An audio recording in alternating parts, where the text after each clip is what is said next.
Hey everyone, and welcome to the channel. Today I'll be reviewing the new My Hero Academia S.H.Figuarts Uraraka Ochaco, also known as Uravati. Now, much like the other My Hero figures, they have the character's name as well as their hero name on the box, and all of the colors on the box look really nice. It is still this standard-ish S.H.Figuarts format, but they at least play around with it a little bit more with the My Hero line. Now, once again, I haven't caught up with My Hero, neither the anime or the manga. I know the manga is finished and the anime will be wrapping up soon, but I stopped sort of at the villain arc, second internship arc, so I've seen a decent chunk, but there is still quite a bit that I need to catch up on, so I'm not super familiar with characters' designs or abilities sort of post that, and it has been a long time before all of this, so I may forget things in general anyway.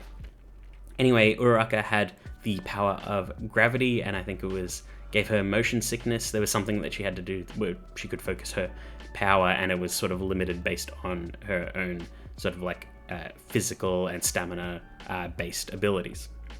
And I think that was like manifested mostly in getting like, you know, stomach aches or vertigo and things like that. She'd often have like sort of like awkward moments where the power would shut off, or she'd have like comedic moments of like almost throwing up and stuff like that. This figure does not include faces for that. I think it would have been a nice little touch to have one of those, but again, I don't know if she's overcome that in later arcs, and this is her in the later arcs. Anyway, taken out of the box, here's what Uraraka comes with, and it's a pretty good loadout, much like all the other My Hero figures so far. So we get the figure itself. There are 4 additional faces, as well as a completely separate head sculpt that has a face, but that is not swappable. You do get an alternate hair sculpt for the sort of helmeted look and unhelmeted look. There are these 2 bendy wire type things. I think it's like a sort of mid-range projectile type thing that she can sort of launch out of her gauntlets. There's a hand with an effect part on it, as well as several other hands, as well as a megaphone. It's a pretty good loadout. I am happy so far with how they've been handling the My Hero line. The engineering team behind it is very, very passionate, and you can tell, because not only do they come with really good accessories, the sculpts are really accurate, but the actual posability and everything like that is really, really good across every single figure, and pretty much no shared parts between them. Like the Dragon Ball line tends to recycle very similar engineering or very similar sculpts between most of the releases, same as the Naruto line. But the My Hero line, it seems like it's unique sculpts every single time, which is really, really impressive. Granted, that will probably change when they do the overlay Deku. He'll probably share some engineering with the base Deku, but there will be a lot more different about him, and the Bakugo will also probably share some engineering, but there's a lot more different as well. Now, out of the box, Uraraka does have a problem. At least for my copy, the upper torso is really, really, really loose. It just, at the slightest sort of flick, the entire body will topple forwards or backwards. There's just no resistance there, and it kind of sucks. It makes it difficult for poses, especially aerial poses for a character whose entire gimmick is about floating and gravity. It's very, very tricky to get her in a nice looking aerial pose without additional supports. And she does have slightly loose legs, and they are in like this drop down sort of style, so you can get better range out of the legs. That sort of connection is fairly loose. It can hold a pose just fine, but it felt a little bit awkward. But the main concern was the chest. This is fixable though, but it's just sort of a concern that my copy had that, and you know, there might be more like that, because every single My Hero release so far, while being really, really good releases, have had some sort of QC thing, like the Deku having really, really, really tight ball joints for the wrist pegs, making it very prone to breaking when you're swapping hands and things if you're not careful. The Todoroki having really, really loose legs, and the Bakugo being slightly fiddly, but mainly just super hard to deal with just because of how spiky he is, but that's also a design thing. But taken out of the box and put on a display, Uraraka does look really, really good. I'm not too sure if I prefer the look of this figure or the Revoltech. I don't have the Revoltech, but I've seen a lot for it. I do think that body-wise, the S.H.Figuarts has nailed like the proportions and sculpt really, really well, and all the colors are very nice. I do think that the face of the Revoltech looks a little bit better to me. I'm just like they are very, very similar, but there's just something about the Revoltech that I think is just a tiny bit better than this. That being said, this figure still looks really fantastic, and I think the non sort of like hero mask heads look way better with the faces. But overall, really, really good looking figure. Now we'll jump right into posability. So she's got a ball joint in the head and neck, allows for a pretty good range of motion. Nothing really gets in the way of the head at all, which is nice. The arms can butterfly in and out slightly. Not the best range, but it's perfectly serviceable for what you need, because she does have a few poses where her hands need to come together. There is an upper arm swivel. There's a bend at the elbow, as well as a ball hinge at the wrist. Fairly good range of motion, especially considering the massive gauntlets.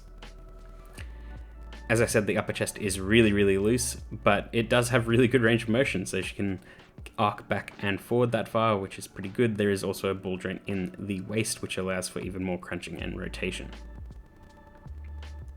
The legs can do the splits that far. They can drop down for a pretty good kick forward and back.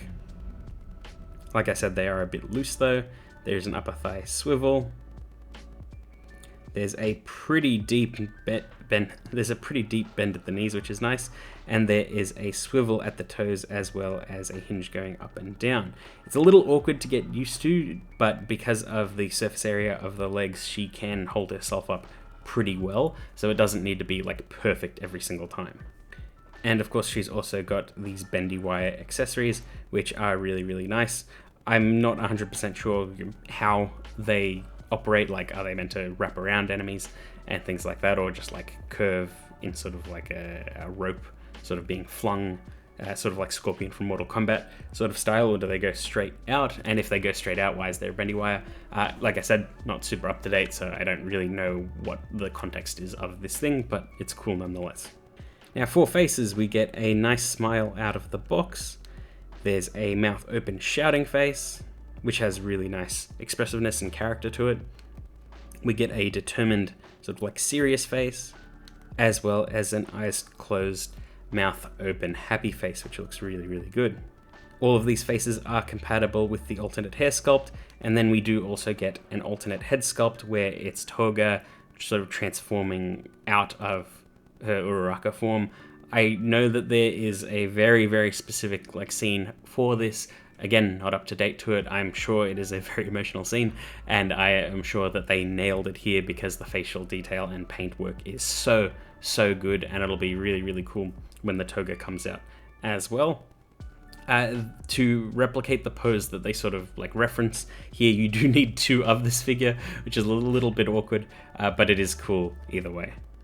And with those accessories, you can get Uraraka into some really, really fantastic poses. Works well with any of the other figures that they've released so far, and just the vibrant colors of this line are really, really nice. And all of the accessories allow for some really, really good posing options. I will say, I think I would have liked it if she had, for her power, because she needs to put her fingers together to activate it or to deactivate it. I can't remember. I think it's to deactivate it. It could be both. But she needs to connect all her fingers together, and you can do that on this figure. It is a little bit of a struggle to do it, but I think it would have been nice to have a paired hand of them already connected, just because that would have worked nice, and we already have a paired hand for the megaphone, so I don't think it would have been too crazy. We've seen things like this done before with a lot of figure arts. They could have even done the same thing that they did with the Tri-Beam for Tien from Dragon Ball, because he had like little slots in one of the hands and little holes in the other, and then you just like connect them together and you could achieve that sort of same result that way. But I think it would have been nice to do that just because it is a little bit tricky to get the hands together perfectly. You can do it, it's just like it would have saved on a little bit of effort. I will also say, I think that I remember her having like little circles or bumps on all of her fingers, like at the fingertips. I can't really see that on the sculpts here.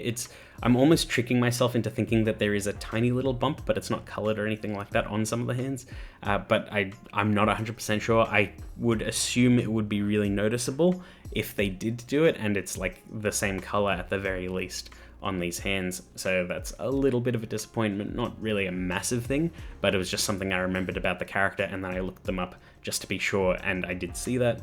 So it was a little bit strange.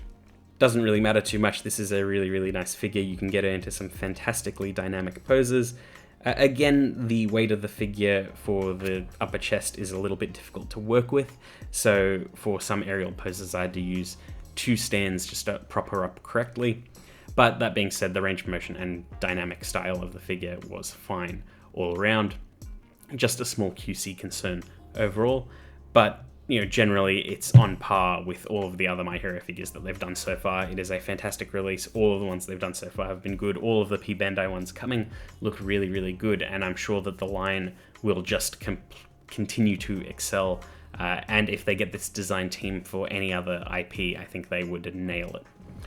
But yeah, that's pretty much it. I hope you enjoyed that video, and I will see you all next time. Oh hi, I didn't see you there. As you can see, I'm hard at work making new videos for the channel. Now, while I'm happy with where the channel is right now, I could use your help. By liking, commenting, and subscribing to the channel, it helps out the YouTube algorithm and recommends my channel to more people. So if you like any of my videos, please let me know. It really helps out. And if you liked this one, please let me know too. It means a lot to me, and I really, really appreciate all of you guys.